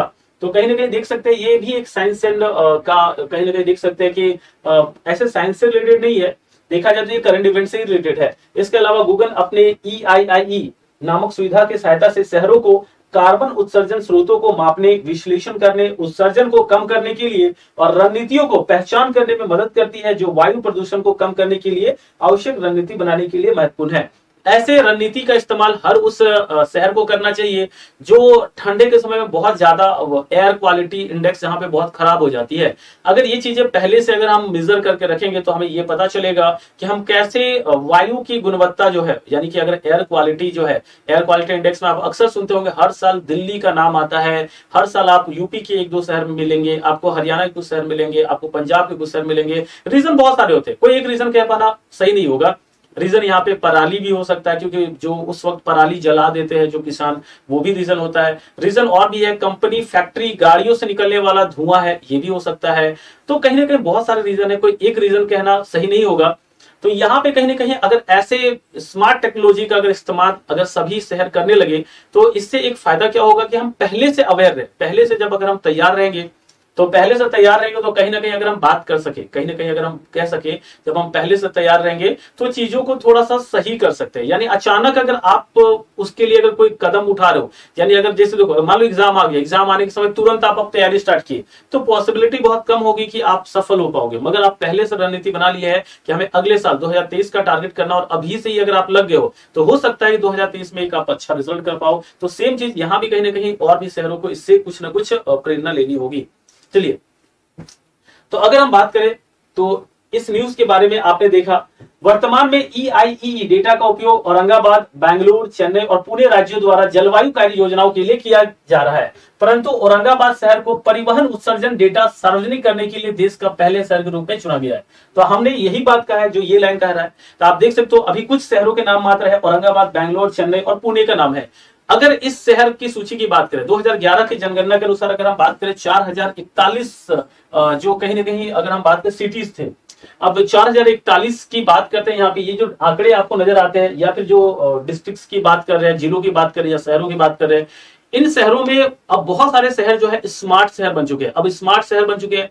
अब ऐसे सिचुएशन में अगर हम बात करें, ऐसे सिचुएशंस में अगर हम बात करें स्मार्ट सिटीज की अगर हम बात करें, तो यहाँ पे इनको इस तरह की टेक्नोलॉजी का इस्तेमाल करना चाहिए और कहीं ना कहीं अपने शहर को स्वच्छ और जो है क्या स्वच्छ बनाना चाहिए। तो ये एक अच्छा इनिशिएटिव है। फिलहाल औरंगाबाद और बेंगलोर, चेन्नई और पुणे जैसे जो है कुछ शहर कर रहे हैं। आने वाले समय में आप और भी सुनोगे कि दिल्ली ने किया, कोलकाता ने किया, या फिर इलाहाबाद ने किया, लखनऊ ने किया, ऐसे बहुत सारे न्यूज आपको देखने को मिलेंगे।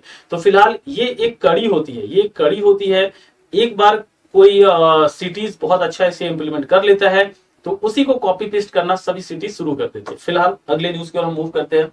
चलिए, सर पीडीएफ बंद क्यों हो गया है? पीडीएफ रेगुलर बेसिस तो दिया जा रहा है, अब पता नहीं। चलिए अगला देखेंगे यहाँ पे, औरंगाबाद के लिए नवीनतम विकास संयुक्त राष्ट्र से रेस टू जीरो और रेस टू रेजोल्यूशन अभियानों के लिए शहर की प्रतिबद्धता के अनुरूप है। औरंगाबाद के लिए गूगल ए के EIE पैरामीटर और इसके आधिकारिक अध्ययन को जनता के लिए उपलब्ध कराया जाएगा। चलिए अगले फैक्ट की बात करते हैं। अगला द प्रिंट से लिया गया एक आर्टिकल है, जरा देखेंगे यहाँ पे। और आपको बता दें कल से हमारी क्लासेस 2 बजे होगी, तो 2 बजे होगी तो आपको जो है मॉर्निंग वाला इश्यूज आपके साथ नहीं होगा। मॉर्निंग में बहुत सारे इश्यूज होते हैं, ठीक है, टेक्निकल ग्लिच बहुत ज्यादा आपको भी फेस करना पड़ता है, ठीक है, हमें भी फेस करना पड़ता है। तो जो मॉर्निंग में जो ये टेक्निकल ग्लिच वाली प्रॉब्लम्स है वो आपको नहीं देखने को मिलेगी। चलिए आगे देखते हैं। तो द प्रिंट का एक आर्टिकल है, Kerala CM launches egg and milk schemes for anganwadi children. तो सबसे पहला अगर हम बात करते हैं, ऐसे बहुत सारे स्टेट्स हैं जो इस तरह की योजनाएं चला रहे हैं ऑलरेडी। तो ऐसे क्वेश्चंस जो है आपके, ऐसे न्यूज जो है, इससे सवाल बनने की संभावना मात्र 3 से 6 महीने तक के एग्जाम में होते हैं। यानी आपका एग्जाम अगर 3 to 6 मंथ के अंदर है तो एक सवाल बनने की संभावना बढ़ जाती है कि किस राज्य सरकार ने आंगनबाड़ी में पढ़ने वाले विद्यार्थियों के लिए अंडा और दूध योजना शुरू की है। आपने ऐसे बहुत सारे न्यूज देखे होंगे और ऐसे बहुत सारे क्विज भी आपने देखे होंगे जो इससे संबंधित है। तो कहीं ना कहीं अगर हम बात करें, ये न्यूज अपने आप में इंपॉर्टेंट है। स्टेट स्कीम्स के पॉइंट ऑफ व्यू से अगर आप देखो तो एक मोस्ट इंपॉर्टेंट न्यूज आपका बन के उभर के आता है, पर सिंगल लाइन न्यूज है, इसमें कोई खासा आपको एडिशनल नॉलेज की जरूरत नहीं होगी। फिलहाल हम देखते हैं इस न्यूज के बारे में। न्यूज ये कह रहा है कि केरल के मुख्यमंत्री पिनरई विजयन ने महिला एवं बाल विकास विभाग की एक परियोजना का उद्घाटन किया। और यह परियोजना क्या था? तो अंडा और दूध योजना। अंडा और दूध योजना यानी कि जो बच्चे अब वहां पे आते हैं उनको अंडा और दूध दिया जाएगा। तो कहीं ना कहीं अगर देखा जाए,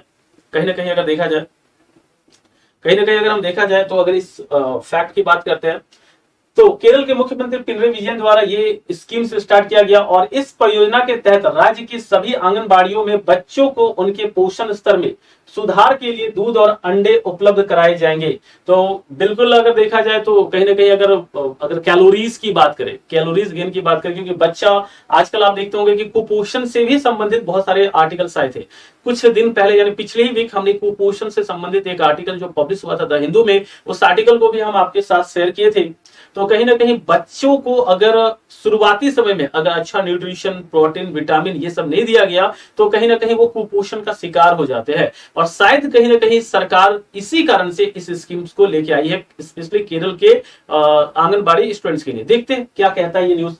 तो इस राज्य सरकार द्वारा चालू वित्त वर्ष में आंगनबाड़ी में दूध और अंडे को शामिल करने से 61.5 करोड़ रुपए से अधिक की राशि निर्धारित की गई है। यानी सिर्फ अंडा और दूध का बजट बढ़ा देने से आंगनबाड़ी स्टूडेंट को कितना एडिशनल एक्सपेंस होगा जो है आपका जो है केरल गवर्नमेंट को, तो 61.5 करोड़ रुपए का जो है एक्स्ट्रा खर्च होने वाला है। तो आप देख सकते हो कि सिर्फ एक गिलास दूध और एक अंडे के बढ़ने से। अब बात यहाँ पे आती है, एक बार एक बच्चे ने कहा कि सियाज सर, जो गवर्नमेंट हमें स्कीम्स देती है क्या वो प्रॉपर तरीके से इंप्लीमेंट होता है? तो भाई देखो, अंडा में तो मिलावट नहीं कर सकते हैं कि ऐसा नहीं कि भाई अंडा में मिलावट कर दे। हाँ, मिलावट की बात करें तो कहीं कहीं दूध में मिलावट आप देख सकते हो। दूध में जो है जहां 1 लीटर दूध हो तो रेशियो में कहीं कहीं ½ लीटर पानी भी आप मिला के कुछ लोग करते हैं ऐसा। पर कहीं ना कहीं जब ज्यादा ही मिलावटी चीजें अगर आप बच्चों को खिलाओगे तो फूड पॉइजनिंग का भी समस्या बढ़ता है। और जब फूड पॉइजनिंग अगर होता है और अगर किसी भी प्रकार का इंक्वायरी बैठा जाता है और अगर वो पकड़े जाते हैं तो फिर बड़ा दिक्कत हो जाता है वहां के जो भी अधिकारियों के लिए। तो ये कहना कि बिल्कुल पूरी तरह से कि नहीं कोई ऐसा नहीं करता, ये भी गलत है। क्योंकि आए दिन समाचारों में आप सुनते होंगे कि कहीं ना कहीं ये घोटाला करते हुए लोग पकड़े गए, वो पकड़े गए। और कहीं ना कहीं ये भी कहना कि पूरी तरह से सब लोग घोटाला करते हैं, ये भी कहना गलत होगा। तो कहीं ना कहीं आपको एक न्यूट्रल यानी बैलेंस अप्रोच को फॉलो करना होगा जो यहाँ पे कहीं ना कहीं है। तो अगर हम बात करें, देश में पहली मानी जाने वाली इस प्रकार की योजना के तहत प्रत्येक बच्चे को सप्ताह में 2 बार 125 मिलीलीटर दूध और 44 सप्ताह यानी 10 महीने के लिए सप्ताह में 2 बार एक अंडा उपलब्ध कराया जाएगा। तो ये आंकड़े बहुत इंपॉर्टेंट है क्योंकि किसी भी राज्य द्वारा पहली बार ये किया गया एक योजना है। इस टाइप का तो नहीं था, मतलब ऐसे तो आंगनबाड़ी में तो लोगों को खाना पीना तो दिया ही जाता है सभी द्वारा। तो अपनी तरफ से अगर देखा जाए तो चलिए ठीक है, ओके आगे देखते हैं। हाँ, बहुत बार ऐसा होता है, जैसे आप अक्सर सुनते होंगे कि जो जैसे मिड डे मील वाले में आए दिन आप अगर कोई भी चैनल उठा के देख लो, जो भी न्यूज चैनल जो मसालेदार न्यूज दिखाते हैं, जो भी सोशल मीडिया में आप जिस न्यूज को फॉलो करते हैं, तो उसमें आप एक न्यूज जरूर देखोगे कि खाना खाने के कारण फूड पॉइजनिंग, मतलब बहुत प्राय मतलब कि सप्ताह में कम से कम 3 से 4 बार इस टाइप की न्यूज आपको देखने को मिल जाएंगे। अगर यकीन नहीं होता तो आप लोग देख लीजिएगा, जो अब न्यूज चैनल का नाम लेके हम नहीं लेना चाहेंगे, कोई ना कोई जो भी, जैसे कि कोई कुछ लोग जैसे होते हैं ना, पूरे दिन भर का न्यूज तुरंत बता देते हैं 5-5 मिनट में, 100, 200, 500, 50, 25 ऐसे न्यूज में देखना, जिससे कि जिसमें कि आपको टाइम भी बचे। तो ऑटोमेटिकली अगर एक सप्ताह का न्यूज देखोगे तो कम से कम 4 से 5 बार आपको इस तरह के न्यूज देखने को मिलेंगे कि फूड पॉइजनिंग के कारण इतने लोग बीमार हो गए खासकर। चलिए चलिए, तो अगर हम बात करें इस परियोजना के तहत राज्य में की 33,115 आंगनबाड़ियों के 3 से 6 वर्ष आयु के वर्ग के 4 लाख बच्चों को सप्ताह में 2 बार अंडे और दूध प्रदान किए जाएंगे। तो अपने आप में एक मोस्ट इनिशिएटिव जो है स्टेप है केरल गवर्नमेंट द्वारा। देखते हैं कब तक ये स्कीम्स रहता है और इस स्कीम्स का फायदा क्या क्या देखने को मिलता है। फिलहाल ये न्यूज भी आपका क्लियर रहा होगा, बताएंगे यहां तक क्लियर है सभी लोग? यहां तक क्लियर है सभी लोग?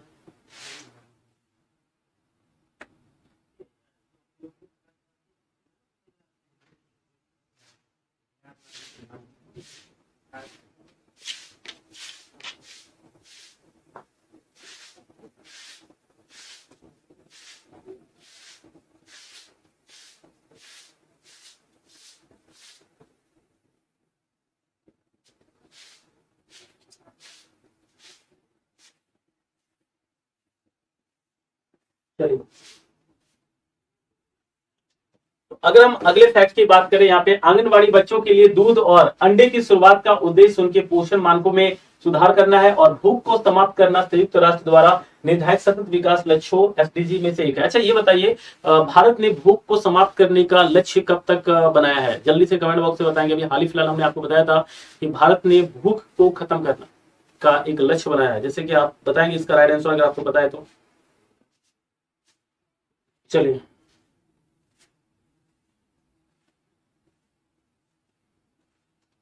अगले फैक्ट की बात करते हैं, अगले न्यूज की बात करते हैं। अगला न्यूज आपका है, यूनियन बैंक ऑफ इंडिया द्वारा अपनी प्रमुख एचआर पहल प्रेरणा के तहत एक उद्योग प्रथम समर्पित महिला केंद्रित समिति एम्पावर हर का शुभारंभ किया गया। तो देखेंगे यहाँ पे कि एम्पावर हिम मतलब कि अगर बात करें यूनियन प्रेरणा 2.0 एम्पावर हिम आखिर है क्या, इसके बारे में जरा से देख लेते हैं। फिलहाल अगर हम देख पा रहे हैं, बहुत सही, रानू गुप्ता ने पहला जवाब दिया है, बहुत को लाजवाब।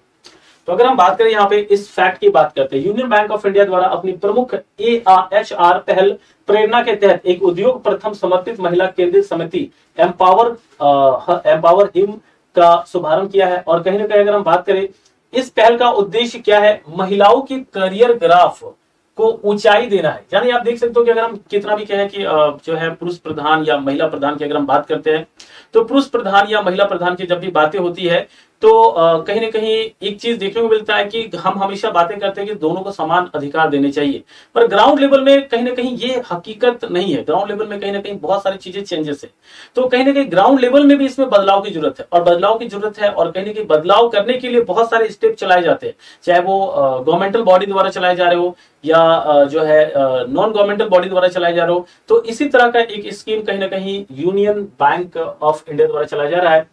तो जो महिलाओं के करियर ग्राफ को ऊंचाई देना तथा मौजूदा पूर्वाग्रहों व चुनौतियों को समाप्त करते हुए बैंक की विविधता को बढ़ाने के उद्देश्य से इस स्कीम को लाया गया है। तो आप देख सकते हैं इस स्कीम को लाने के पीछे यूनियन बैंक ऑफ इंडिया का क्या मोटो था। आगे की बात करें, यूनियन प्रेरणा यूबीआई की एचआर रूपांतरण पहल है, जिसका उद्देश्य कामकाज की डिजिटलीकरण, कर्मचारियों केंद्रित हस्तक्षेप और बैंकिंग क्षेत्र के अंदर ही सीखने की क्रांति करके उत्पादकता में सुधार करना है। तो कहीं ना कहीं ये एक ऐसा न्यूज है जो मात्र 3 महीने तक ही वैलिड रहेगा। अगर आपकी एग्जाम्स 3 महीने के बाद है तो आप इस न्यूज का कोई फायदा नहीं, अगर 3 महीने के अंदर है तो कहीं ना कहीं इस न्यूज का आपको फायदा देखने को मिल सकता है। फिलहाल अगर हम एमडीसीओ की बात करें, मनी मेखलाई द्वारा लॉन्च की गई इस योजना की बात करें, तो एक सवाल ये भी आ सकता है कि देखो, अब देखो क्वेश्चन ये नहीं कि यही स्कीम्स है, क्योंकि union bank of India news में रहा, तो एक सवाल यहाँ पे आ सकता है कि यूनियन बैंक ऑफ इंडिया के करंट एमडी सीईओ कौन है, तो ये भी एक सवाल में आपके आ सकते हैं, ये चीजें याद रखिएगा। इंडस्ट्री के सर्वप्रथम पहल के तौर पे एम्पावर यूनियन बैंक्स की केवल महिला कर्मचारियों से गठित की गई समिति है और कहीं ना कहीं इस तरह का लिया गया ये इनिशिएटिव जो कि यूनियन बैंक ऑफ इंडिया द्वारा है। इससे कहीं ना कहीं बाकी बैंकों को भी प्रेरणा मिलेगा और वो भी इस तरह के कुछ स्कीम्स लेके आएंगे जो कहीं ना कहीं वुमेन एम्पावरमेंट के लिए बहुत ही ज्यादा उपयोगी होगा, क्योंकि आप देख रहे हो कि आए दिन वुमेन एम्पावरमेंट को लेकर बहुत सारे स्टेप्स उठाए जा रहे हैं और उसी स्टेप में उठाया गया यूनियन बैंक ऑफ इंडिया द्वारा एक कदम है। एम्पावर हर पहल का उद्देश्य विविधता से जुड़े मुद्दों को जमीनी स्तर पर समाधान करना है और एम्पावर समिति की सदस्य अपने अखिल भारतीय प्रतिनिधित्व के बल पर प्रभावी ढांचागत बदलाव लाने के लिए प्रबंधन के साथ सीधे तौर पर जुड़ेंगे, जिससे यूनियन बैंक ऑफ इंडिया की महिलाओं को सबसे पसंदीदा नियोक्ता ब्रांड बनाने का यश भी प्राप्त हो सकेगा। तो ये कुछ एडिशनल फैक्ट्स थे जो इस न्यूज से संबंधित जो आपने देखा। आई होप यहां तक आपको कोई भी दिक्कतें नहीं होगी। चलिए आगे देखते हैं। अगला देखते हैं यहाँ पे चिराग योजना से संबंधित एक सवाल। तो चिराग योजना से संबंधित एक सवाल जो आपके स्क्रीन के ऊपर है, जो आप देख पा रहे हो, और आपको एक और इन्फॉर्मेशन दे दे कि आपकी जो अगली क्लासेस लगेगी यानी कल से वो 10 तारीख से वो क्लासेस आपकी करंट अफेयर थ्योरी की वो 2 बजे से होगी। तो 2 बजे से होगी तो यानी ये जो दिक्कतें आपको फेस करना पड़ रहा है वो फेस नहीं करना पड़ेगा। ये आज का हमारा लास्ट क्विज थ्योरी है, न्यूज है। इसके बाद जो भी न्यूज होगा वो हम कल देखेंगे। हरियाणा सरकार द्वारा हरियाणा चिराग योजना की शुरुआत की गई। आप देख सकते हैं यहाँ पे न्यूज 18 हरियाणा का एक हिंदी आर्टिकल है। क्या है हरियाणा सरकार द्वारा चिराग योजना जिसके खिलाफ शिक्षक और पेरेंट्स दोनों ही खड़े हैं। तो भाई आखिर ऐसा क्या है? तो ये एक तरह का कहीं ना कहीं रिजर्वेशन टाइप का योजना है। आइए जरा देखते हैं। जैसे आप अक्सर सुनते होंगे कि हर सरकार कहीं ना कहीं जनता को लुभाने के लिए अलग अलग स्कीम्स, अलग अलग योजनाएं बनाती है। उसी प्रकार का ये एक योजना है। इस योजना की अगर हम बात करें तो हरियाणा चिराग योजना के तहत सरकार निजी स्कूल यानी प्राइवेट स्कूल्स की बात करें, प्राइवेट स्कूल्स में सरकारी स्कूलों के आर्थिक रूप से कमजोर वर्ग यानी कि अगर हम बात करें इकोनॉमिकल वीकर सेक्शन, ठीक है, ईडब्ल्यूएस जो आप देखते हो, इकोनॉमिक वीकर सेक्शन जो है ईडब्ल्यूएस के छात्रों को मुफ्त शिक्षा प्रदान की जाएगी। मतलब कि अगर हम बात कर रहे हैं यहाँ पे, अगर हम बात यहाँ पे क्या कर रहे हैं, यहाँ पे बात ये हो रही है कि जो सरकारी स्कूलों के आर्थिक रूप से कमजोर वर्ग के बच्चे हैं, ठीक है, तो उनके लिए ये कहीं ना कहीं है, तो उनको जो निजी स्कूल्स में यहाँ पे कहीं ना कहीं उनको ये अधिकार दिया जाएगा। अब ऐसे में कुछ लोगों का तो मन बनना ही है। चिराग योजना का अर्थ है मुख्यमंत्री समान शिक्षा राहत यानी सहायता और अनुदान है। यानी कि अगर हम बात करते इस स्कीम्स का जो मेन मीनिंग है, क्या कहता है, तो मुख्यमंत्री समान शिक्षा राहत सहायता और अनुदान है। हरियाणा चिराग योजना को हरियाणा स्कूल शिक्षा नियम 2003 के नियम 134 के अनुसार शुरू किया गया है। ये मोस्ट इंपॉर्टेंट है, हो सकता है आपके एग्जाम में ये पूछा जाए कि बता कि किसके तहत ये स्टार्ट किया गया है। और जिसके तहत चिराग योजना के तहत सरकारी स्कूल के छात्र दूसरी से लेकर 12वीं कक्षा तक निजी स्कूल में, यानी कि हम बात कर रहे हैं प्राइवेट स्कूल्स की बात कर रहे हैं, प्राइवेट स्कूल्स में दाखिला ले सकेंगे। अब जब प्राइवेट स्कूल्स में दाखिला ले सकेंगे तो प्राइवेट स्कूल्स में तो फी होता है एक मोटा सा, क्या ये उतना मोटा फी को अफोर्ड कर पाएंगे? नहीं कर पाएंगे। तो उन्हीं के लिए तो ये स्कीम आया है चिराग योजना। हमने कहा ना कि ये कहीं ना कहीं एक प्रकार का रिजर्वेशन टाइप का योजना है जो कहीं ना कहीं स्टूडेंट्स जो इकोनॉमिकल वीकर सेक्शन से बिलोंग करते हैं उनके लिए, ईडब्ल्यूएस स्टूडेंट्स के लिए। तो अगर हम बात करें यहाँ पे इसके माता पिता की वार्षिक सत्यापित आय 1.8 लाख रुपए से कम हो, उनके लिए ये स्कीम्स एलिजिबल है। यानी अगर आप के घर में कोई बच्चा है और आप उनके माता पिता हैं और आपका अगर वार्षिक आय 1.8 मतलब कि 1,80,000 से कम है तो आप इस स्कीम्स के लिए एलिजिबल हो, अदरवाइज आप इस स्कीम्स के लिए एलिजिबल नहीं हो। ये बात याद रखिएगा। गांव और छोटे शहरों में लगभग 533 बजट निजी स्कूलों द्वारा चिराग योजना के तहत आवेदन किया गया, जिसमें 381 स्कूल को ही शॉर्ट लिस्टेड किया गया है और योग्य स्कूलों ने सरकारी स्कूलों के ईडब्ल्यूएस छात्रों को 24,987 सीटें प्रदान की गई है, जिससे केवल 1,665 छात्रों द्वारा इस योजना को चुना गया है। तो ये कुछ स्कीम्स से जो आपने देखा, इससे संबंधित बाकी और भी जो कुछ स्कीम्स है वो हम नेक्स्ट क्लास में देखेंगे। क्लियर है यहाँ तक? आई होप यहाँ तक आपको किसी प्रकार की दिक्कतें नहीं हुई होगी। तो आपको बता दें कि बहुत सारे स्टूडेंट्स थे जो कि कहीं ना कहीं अगर हम बात करें कल क्लास को अपना प्यार दिए, बहुत सारा अप्रिशिएशन दिए, जिनमें पूनम गौतम थी, श्रेया उत्तम थे, साक्षी पंडित थे, सागर सिंह थे, उत्कर्ष गल थे, ठीक है, थैंक्स टू ऑल। कनक त्यागी थे, निधि परी थी, शैलजा देवी थी, दीपांजलि यादव, पूजा सैनी, साथ ही साथ में पूजा सैनी, ठीक है, और उसके बाद साक्षी पंडित जी थे। तो इन सबको थैंक्स जितने लोगों ने प्यार दिया था। साथ ही साथ अगर आपको बता दें कि पीडीएफ आपको टेलीग्राम में मिल जाएगा। अब टेलीग्राम का लिंक डिस्क्रिप्शन बॉक्स में दिया हुआ है। इसके अलावा एक और वे है जहां से आप टेलीग्राम ले सकते हो, यानी आप एग्जाम्पल ऐप डाउनलोड कीजिए, फ्री कोर्सेज में जाइए, फ्री कोर्सेज में जाने के बाद आपको आईएएस यूपीपीसीएस आएगा। अभी कुछ टेक्निकल ग्लिच चल रहा है जिस कारण से कुछ चीजें हट गई है, पर घबराइए मत, यही प्रोसेस है, इसी प्रोसेस को आपको फॉलो करना होगा। टेक्निकल एरर के कारण ये चीजें कुछ हट गई है, कुछ दिनों में या कुछ घंटों में या कुछ कह सकते हैं कि दिनों में ये वापस जब रिटर्न हो जाएगी तो आपको यही प्रोसेस का यूज करना होगा। फिर आपको यहाँ पे फ्री कोर्सेज में व्यू डिटेल में जाना है। जैसे यहाँ आएगा सब्जेक्ट टैब को ओपन करना है। सब्जेक्ट टैब में यहाँ बहुत सारे टीचर्स के प्रोफाइल बन के आएंगे, यहीं पे लिखा होगा current affair by Rajiv sir. तो ये एक तरीका है जिस जहां पे आप पीडीएफ डाउनलोड कर सकते हो। इसके अलावा टेलीग्राम में भी जो है आपका जो है ये पीडीएफ डाल दिया जाएगा। आई होप यहाँ तक क्लियर है आपका। इसके अलावा अगर हम बात करें तो ये सारे टीचर्स की लिस्ट है जो कि पूरे दिन इस यहाँ पे जो है क्लासेस होती है। तो आप यहाँ पे देख सकते हैं सुबह की क्लासेस जो है करंट अफेयर हम लेते हैं। तो कल से ये क्लासेस आपका कब होगा, 2 बजे होगा। तो मॉर्निंग का झंझट ये आपका खत्म हो जाएगा। इसके अलावा आप देख सकते हैं कि यहाँ पे आरुषि मैम, अंकित सर, सुयास सर, पुलकित सर, नितिन सर, दीपक सर, ज्ञान सर, अमृता मैम, अभिषेक सर, अमित पांडे सर, इन सभी टीचर्स के यहाँ पे क्लासेस होते हैं। आई होप आपको आज की क्लासेस अच्छी लगी हो।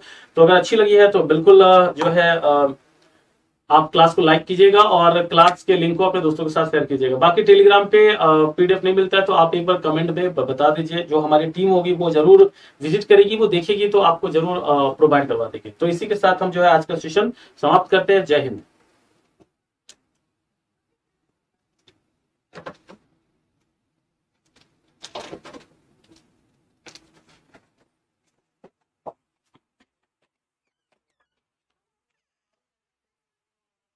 क्लास को एंड कर दीजिए सर।